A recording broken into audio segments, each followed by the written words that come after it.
sinners, and saints. Dust off those horns and halos. It's time for Alley After Dark.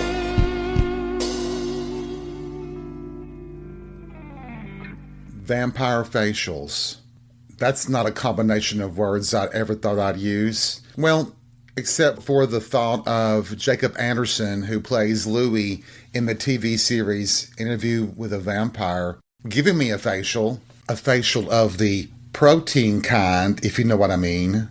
But it turns out that there is a cosmetic procedure that people have used that's known as a vampire facial. It's formally called platelet-rich plasma microneedling facials. And they're a cosmetic procedure that's intended to rejuvenate your skin, making it more youthful looking and reducing acne scars and wrinkles. That's according to the American Academy of Dermatology. What they do is they'll draw your blood, and a machine separates the blood into platelets and cells. The plasma is then injected back into the client's face, either through single-use disposable or multi-use sterile needles. Apparently, one of the Kardashian women have had one, and it made it popular after she did it. But it looks like you're in a murder scene from the pictures I've seen. The reason I'm bringing it up is because it was found that 3 women were diagnosed with HIV after getting a vampire facial procedure at an unlicensed New Mexico medical spa. This was according to a report from the Centers for Disease Control and Prevention. Federal officials said in this report that in an investigation from 2018 through 2023, the clinic in Albuquerque, New Mexico, called the VIP Spa, was apparently reusing disposable equipment, obviously needles, that were intended for one-time use, which transmitted HIV to 3 clients via the contaminated blood. When I heard this story, I just thought, why would you want to do that? What is the drive behind it? But we know what that is. I don't even know why I'm even asking that question, right? We are all driven to want to look young, to stay young, to be young. The thought of us getting old, unless you're like Robert De Niro or Michael Douglas or Bruce Springsteen, it feels like you're being left out of the world. And in the gay world, the gay community, it feels like once you pass the age of 30, you're supposed to just die. Isn't that a kick in the ball sack? Seriously, I mean, honestly, if life was to end at 30, we would all be fucked, wouldn't we? And not in a good way. Oh my God. But I can sit here as I'm talking to you guys. I'm looking over at the clothes that I'm planning on wearing tonight to Bear Night. And I'm like, okay, I'm dressing a little bit younger. There's a little bit of leather involved in my clothes tonight. But when I was reading the story about these vampire facials, which I had never heard of before in my life, I realized that I am right there with everybody else. This desire to appeal to younger people, to like be a part, even though I'm not. Isn't that strange? Or is that just being human? That when we're young, we don't think about it. We don't really understand the dynamics of age, even though I know a lot of us kind of maybe turned our nose up at older people. And there was a time there that my little group of friends, we were all relatively young. But I guess the feeling is that we don't have that much in common with people from other generations. And then when you finally realize that you probably do and should talk to other people, you're the old one and you're the one being kind of kicked to the curb, always on the outside looking in. And that's frustrating. But you know what, guys? I have got friends of virtually every different age group, different genders, orientations. And I've found that some of the younger folks you can become frustrated with. If you're just having a casual conversation with someone that you don't know, say at happy hour, sitting at the end of the bar and you're just chatting, and you understand that there is such a difference in the way you view life, the way you view people, sometimes you can find yourself just rolling your eyes and wanting to get out of the discussion, just to walk away. And I'm sure that younger people feel the same way about us older guys too, that maybe we're not as open-minded to different things as they are. All these things like vampire facials or just a regular facial, who you pursue sexually, who you're attracted to, are those all, I think all those things are indicators of where you view yourself in life. Do we worry about being forgotten when we're gone? I've never really mentioned him before. And like I say, I do change the names of people to protect their privacy. But it's been 8 years now, and I lost a very dear friend of mine. He died suddenly, unexpectedly, and for stupid reasons. When he died, he was in his early 40s. And it just feels like to me, and I'm sure to a lot of you, someone who dies at age 40 or 30, it just feels like they've been really cheated out of life. Because for me, I don't feel like I really started living until I got into my 30s. Yeah, I was out and enjoying the clubs and hooking up with people, but it really wasn't until I got into my 30s that it felt like I was starting to get a grasp of how the world worked, how life is. And when you think about people who live to be in their 90s into 100, it's still not that much time, but at least they had time to explore lots of things in their life. And I think that's what most of us are afraid of, right? That we will have unfinished business. And certainly if you die at age 40 or 30 or 20, you're definitely not completing everything that you had in your life.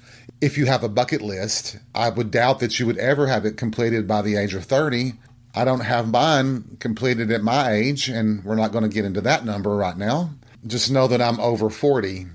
You nosy little bitches, you. But even my behavior now, I think you don't even realize when it happens that one day you're out of the clubs and the lights are coming on. It's 2:45 in the morning and you're disappointed that you have to go home or whatever you're going to do. And now it's like, well, it's 9:30. I guess I better head to the house. It seems like it's a natural progression that we all fall into, this cycle of age that changes how you live your life. I'm not saying it's bad, but if you're a person who can't accept your age, then you're going to try to hang on to your behaviors that you had when you were 25. Of course, there's nothing wrong with that. And if you can do it, please tell me your secret, because I can't figure it out. I catch myself sometimes nodding off to sleep at 7 o'clock at night. You'd think I was waiting to watch Hee Haw or Lawrence Welk. And if you ask what those are, I will slap the shit out of any one of you. Bitches, Google that shit. You'll know. It was part of the curse of being in a small town where all you had was an antenna and access to hopefully 3 channels to watch. And on a Saturday night at 7 o'clock, you had very few options there. And 2 of the options were, one was Lawrence Welk, the other was Hee Haw. Now figure that out.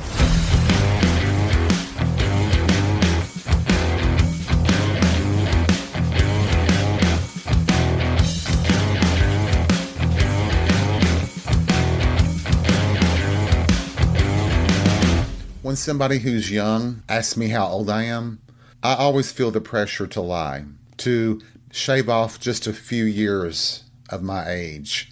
And even doing that, I'll get the reaction, I would have never thought you were that old.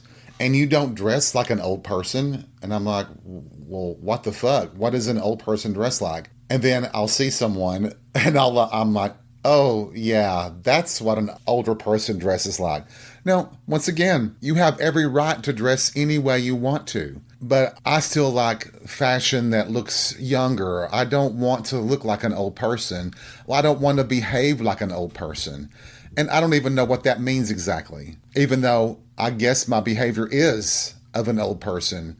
Even if I was flirting with a young guy, I'll wind up getting tired and saying, well, I'm going to go on home. And I'm sure they hang around and hook up with some young stud and fuck the night away. And that's cool too. I had many years that I did that. Time is really cruel, isn't it? Let me just add, I have tattoos. I have a lot of tattoos. And I love my tattoos. I love getting tattoos. And you all know that that involves needles and ink, penetrating the skin, bringing out blood. But I'm always confident in my artists who do my work. You can see and watch them how they prepare the tattoos. I know that they're using clean equipment. I watch them prepare for my tattoo. But the thought of drawing blood and then injecting it into my face, at least the plasma part of it, I don't have tattoos on my face, of course. There's nothing wrong with if you do. Jack Delaney, the porn star, my God and baby Jesus help me. I think he's hot as fuck. Bo Sin, he has like prison tattoos, and they're hot as well. But I just can't imagine the pain that would be involved in injecting this plasma into your face, how that would feel. I just don't know. I think you're conscious for it. If I'm correct in what I read, the Kardashian that had that done had said that it was one of the most painful things she had ever experienced. On top of the pain, you would have the fear that if you are not in a licensed spa, that you could be infected not only with HIV, but perhaps hepatitis or something else. I want to make sure that the procedure would be absolutely safe. It's like with Botox, you know. I don't know about you guys, but my dentist now offers that procedure. Does your dentist offer Botox injections? Have you ever done that? I know that they help with headaches and things like that. It's always been a curious thing to me.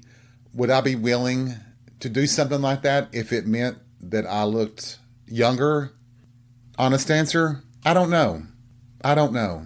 You know, I never thought that Madonna would get plastic surgery, but now look at how she's done.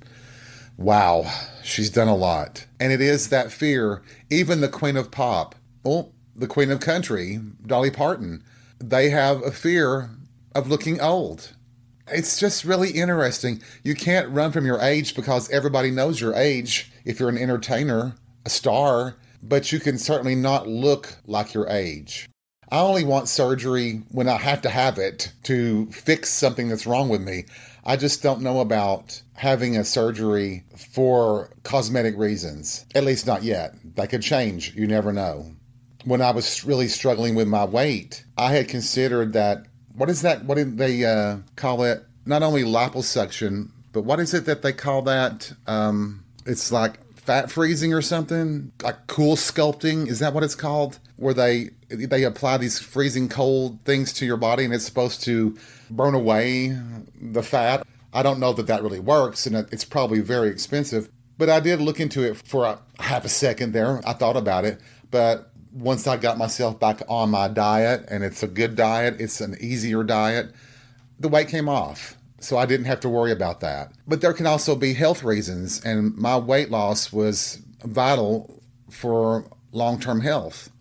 And that's another fear that I have. Being a single person and maybe not having friends around me as I get older, I need to be healthy enough to take care of myself. I mean, what if there's nobody around to take care of you? The fuck? I don't want to be an invalid. I don't want to be helpless.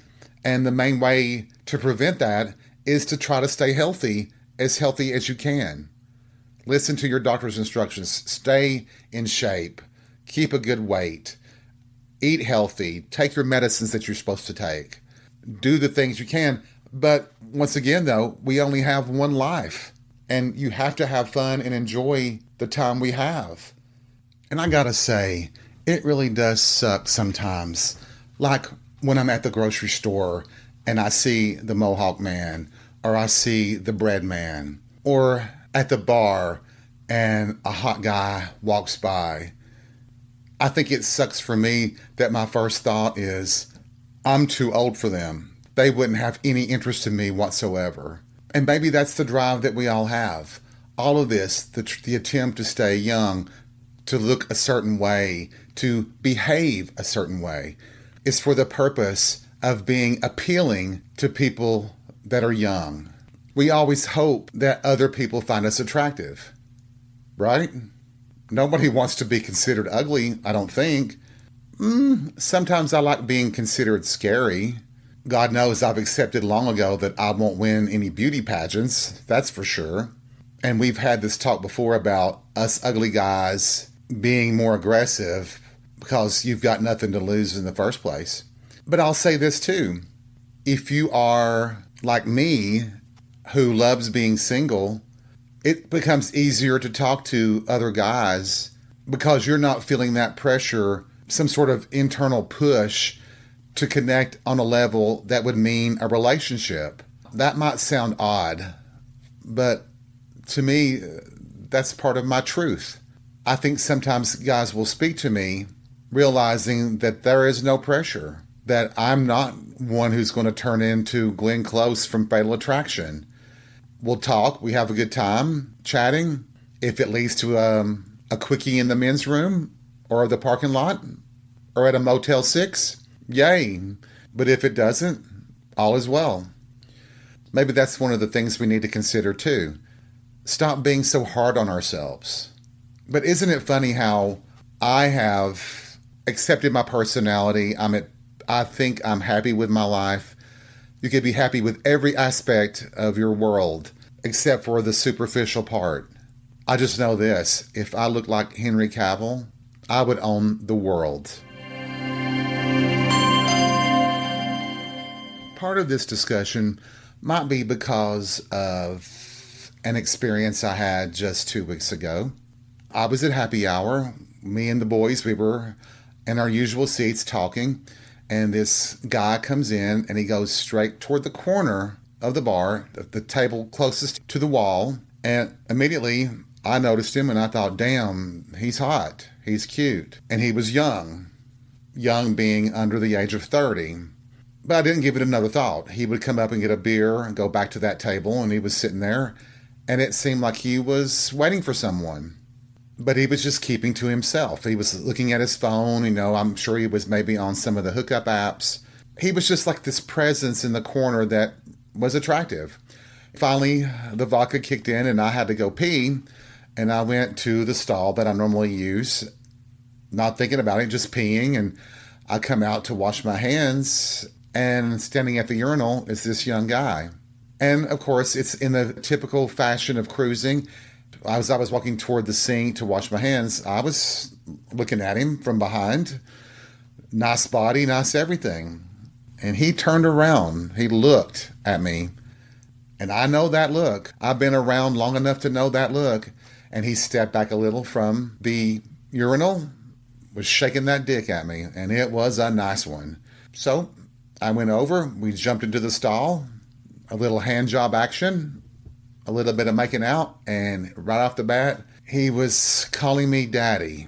Didn't bother me, but it stuck in my mind that that's what he was into. He was into older guys. So this daddy taught him a few things in that brief 2.5-minute encounter. But it really is peculiar, isn't it? It's really funny. No matter how confident we are in ourselves, we always find ways to diminish ourselves. And the easiest characteristic that we can find to degrade ourselves is our appearance. In the gay community, trust me, you have plenty of people to help reinforce those doubts too. So what am I saying after all this talking? I'm saying, don't worry so much about what people think. People are going to think whatever they want to about you, whether it's your personality, your physical appearance, or whatnot. As long as you're dressing and presenting yourself the way you want to, fuck everybody else.